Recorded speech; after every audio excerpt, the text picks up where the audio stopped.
Hello viewers, welcome to the program on Mental Health Services in India, Rights, Laws and Future. The School of Social Sciences of IGNOU brings you this program. This is a part of the PG Diploma in Mental Health, that is PG DMH program offered by the Discipline of Psychology under School of Social Sciences. Today's program relates to your course MPC 054 of the PG DMH. So, we have with us today Professor Sridhar Sarma, an eminent psychiatrist who has vast experience in the field of mental health. Professor Sarma is the senior consultant psychiatrist in Pushpavati Singhania Research Institute, PSRI, New Delhi. He is also the emeritus professor, National Academy of Medical Sciences and the Institute of Human Behavior and Allied Sciences, New Delhi. So, welcome Professor Sarma to this program. Thank you. So, viewers, today's program will focus on the mental health services in India. It will discuss the rights, laws and the future related to the mental health care and services in India.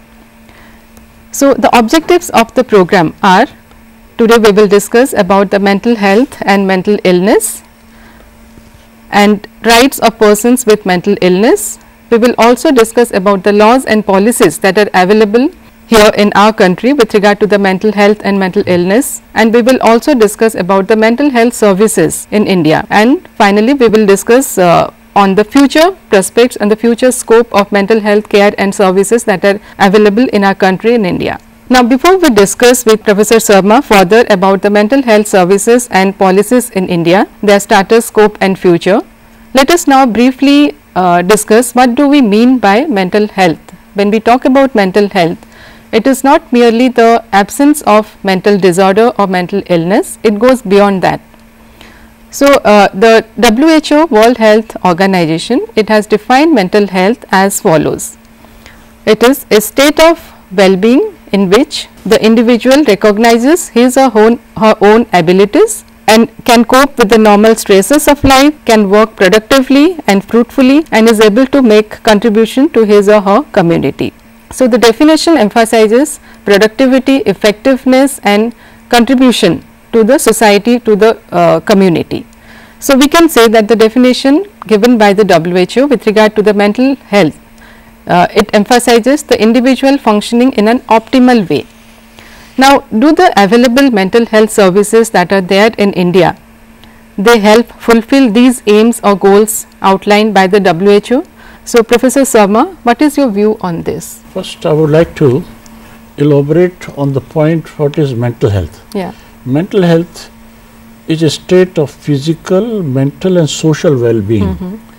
When we talk about well-being, it's a positive aspect and not it is merely the absence of a disease. The second part, which is important, the mental health is a part but not apart from the health. Yes. So, whenever we talk about mental health, because we can't divide into mental health and social health and physical health, but they are part and they influence each other. When we talk about mental health, it is on a continuum. Okay, it ranges from mental health to mental illness. So, in between the range is there, so we can place the individual. So, our focus, the aim of the mental health care and services, it should be focusing on the mental health aspect. From the mental illness, we can gradually move towards the mental wellness aspect. Now, children who have mental health problems are more likely to grow into adolescence having mental health problems, and also then to the adulthood stage with mental health problems.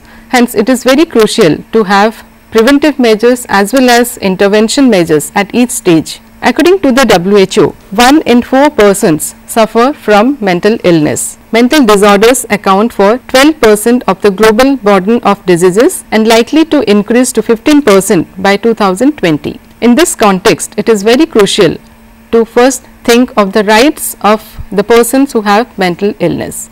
So, Professor Sarma, do the persons with mental illness have all the rights that the normal people have? Yes, positively, I would like to clarify that the foundations of the modern ideas of universal human rights are rooted in the humanistic philosophy of 18th century. Yes. The concepts have developed from the theme that all are created equal and are independent. Later, these concepts were reflected in the Universal Declaration of the Human Rights Convention or Declaration adopted by the United Nations in 1948, which incorporates the two basic concepts about the nature of the human rights. Firstly, the certain rights are what we call a natural or inalienable and included the concept of individual liberty and included the right of life, liberty and pursuit of happiness. This concept extended to include right to religion, speech, to own property and freedom of thought and conscience. The second concept of human rights is social entitlement. That is the responsibility of the state and society to guarantee not only freedom of opportunity to its citizens, but also achievement of results. These concepts encompass societal entitlement being included right in education and right of health. Right to health is dealt within several articles and specifically in Article 12 of the Convention, which recognizes the right of everyone to enjoy the highest level of standard of physical, mental and social well-being. It may be necessary to clarify that most of the human rights are negative, so they cannot be protected by law. Health is a right of different kind. It is a positive. The right is not enforceable by law. It places obligation on society that none could hope to meet, but there is obligation on society to provide and protect this right. Once I have stated that how civilized a nation is should depend not only how much technologically, economically they are advanced, but it would depend what is the attitude of the society and the nation to those who can't look after. Okay. And that is, one of the very nice way of giving about the rights of the people on mental illness. Hence, health and mental health as a right could be put at a higher value in much the same way that justice is exposed a value about the mere rule of the law. Okay. Unfortunately, many developing countries, including India, there is no effective promotion and protection of mentally ill. Rather, they suffer from many discriminations and indifference and neglect to the patients, which there is a rejection, seclusion, isolation, abuse, denying them their essential needs, care and good living and poor protection. Okay, yeah. So, as you said, it is very crucial that the persons who are having mental illness, they should also enjoy the rights, equal rights as the other people enjoy. Okay. But in fact, we find that many cases it is that there are violations of human rights. Okay. As you said, there are seclusion, the patients are the patients with mental illness that are put under chains or they are denied the basic rights, living conditions are not good, they are secluded. So, we say that abuse, isolation, stigmatization, all these things are there. Now, there is also physical restraint and physical harm and torture also happens to them. So, in addition to all this, the society's and the community's attitude is also negative towards these persons who are having mental illness.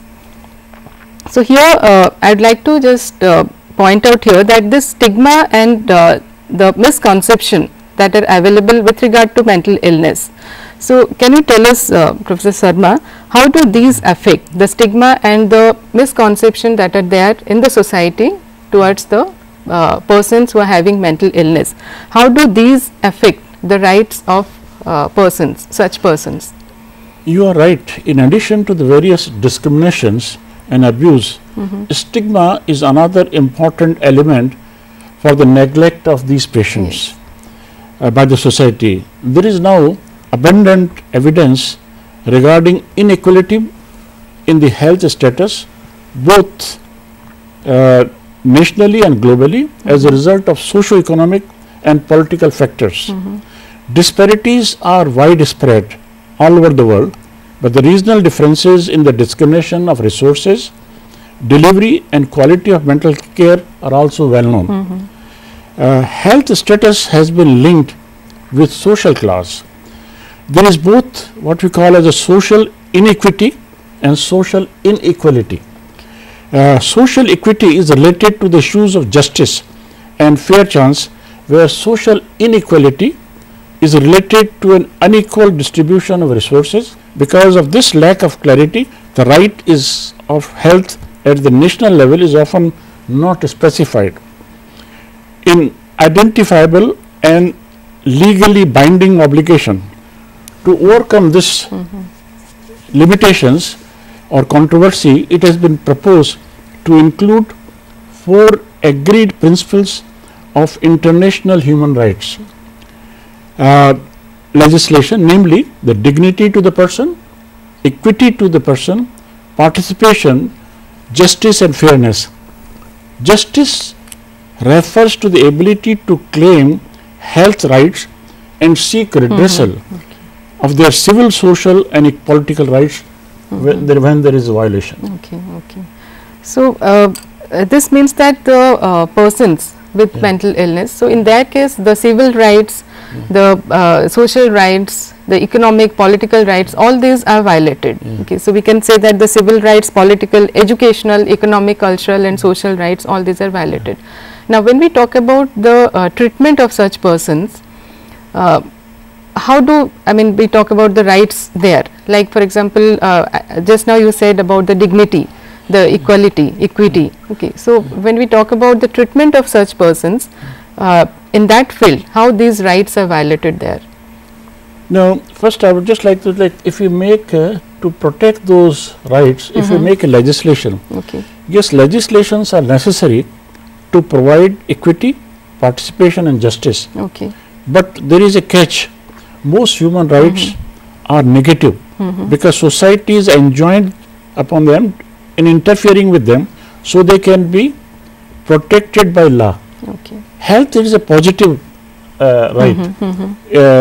Hence, it is the responsibility of the society to confer benefits by promoting the health. The right is not enforceable by law. Rather, it places obligation on society that none could hope to meet. Not only in India, but any part of the world. The linking of rights to obligation is an interesting development in the modern times. There has been a considerable international concern about the human rights of mental patients. The present criteria of the use of psychiatry for political purposes is a proper but predictable response to Western society, which is not in India. Legislation regarding improvement of mental health care facilities and discrimination against mentally ill in various walks of life are helpful. Historically, psychiatry has been closely interlinked with the legal system though the goals and approaches of the two disciplines appear to be different and direction, the rule of law in particular walk of life are generally intended to apply to normal individuals who have a normal mind. When need is extended for a different rule, for abnormal point, the problems becomes more complex. So, we talked about the rights of persons with mental illness. Now, as you said, we also need the legislation with regard to this to ensure the rights of persons having mental illness. Legislation or having laws is must. So, that really goes a long way in ensuring the rights of such persons. Now, when we talk about the legislation, why do we need legislation? There are a few reasons for this that we can see here, that people with mental illness are vulnerable. So, they cannot stand up for their own rights. So, the law or the legislation that we have that ensures, that works towards ensuring that such people have their rights, and it also, like necessary and appropriate laws will help ensure the rights of such persons. It will further prevent the discrimination, that stigma and discrimination of the society and the community that we talked about. It will also, the laws will also ensure that it prevents discrimination. It also ensures proper care and treatment for such persons, and finally it also helps in preventing the society's stigma and the misconception regarding this. Now, can you tell us, Professor Sarma, how these are taken care of and what are the laws that we have in this regard? First I would like to say that before we make the law, we have to ask a very fundamental question: is there a need to make a modified or separate rule for mentally abnormal person? Okay. If yes, give justification that why this law is necessary. Second, if the answer to the above question is affirmative, then what should be the precise criteria for determining and defining mental abnormality with reference to the particular areas of legislation under consideration. Secondly, how the law is going to be benefited to the patient, to the family members, to the psychiatric institutions where they are giving treatment, the medical profession, the society, whether such a law is framed and whether this law will not further stigmatize the patients. Okay. So that we have to keep in mind. Okay. Now, mental illness has been included in the WHO's list of non-communicable diseases in 2011. So, what do you have? This has significant implication for the mental health policy. So, what do you have to say on this? When we make a law, like again, whether the person, we have to say that, it involves the civil rights. Now, civil rights include that related to the competency to consent. Okay. When a consent is one word in the legal term which comes in every walk of life, whether we make a valid will, whether to make one's own property, whether ability to make the will which can have consequences of his decision, matters related to marriage, the matters related to voting rights, because for example in India, those who are mentally sick, severe, they are denied the voting rights, and other issues which are linked with this civil rights. Mental health legislation also includes provisions concerned with the restraint and protection of individual. Sometimes if the person is not willing to get treatment, we can by law enforce the person to be admitted in the hospital, and thus his individual liberty is denied, and sometimes this law is abused. Okay. So, when we talk about like the persons with mental illness and the service and care that should be provided to them, and we also talk about the legislation and laws with regard to this, this becomes prominent that effective and efficient mental health care and services are essential. This further assumes importance given the fact that mental disorders are important risk factors for other diseases such as HIV, cardiovascular diseases, diabetes, etc., and also intentional and unintentional injury. So, what are the different, when we discuss about the different types of care and services available with regard to providing mental health care, we also have this NMHP program, National Mental Health Program. So, can you throw some light on this? You mentioned about the inclusion by WHO and also the United Nations about 2 years back to include the mental health as a part of the non-communicable diseases. And non-communicable diseases, as you mentioned, cardiovascular disease, diabetes, cancer and other things. Now, that is a positive step, and it will help the mental health because not, as I said, the mental health is a part of health and not apart from the health. Yes. So, that will bring closer to the health system. Regarding the mental health and behavioral disorders which are becoming more common among children, which is actually the new phenomena, and which are seen that 5 of the 10 leading causes of disability, which cause disability worldwide in what we call as daily or disease adjusted life years are psychiatric condition. DALY, yes. Which is quite a huge burden. Further, mental and physical health are interwoven. They are not separate. As I said, the treatment gap for mental disorder is enormous, and and are based on expense, but fortunately mental treatment is not based on expensive technology. For example, in cardiovascular diseases and cancer, the expensive technology is used. So it is affordable and it can be extended to even to the poor masses at a large level in with minimum resources. What is needed is a new synergy in delivering this mental health care at all levels. And mental health protection, the prevention and recovery. It is not just a treatment alone. You ask about mental health program. Now a national mental health program is a national plan of action that includes the broad and specific lines of action required at all sectors involved to give effect to the policy. First we develop a policy, then we have a planning, and then we have program. So they are interlinked. It describes actions aimed at achievement of the objectives which we have identified in the policy at a national level. A national mental health policy should define the vision for the future of mental health population in India and should incorporate all the elements which I have identified. The vision is to be provide accessible, affordable and appropriate treatment. This is very important that people have services, but there will be the cities, not in the rural area. Sometimes we put the locations which is not easily accessible.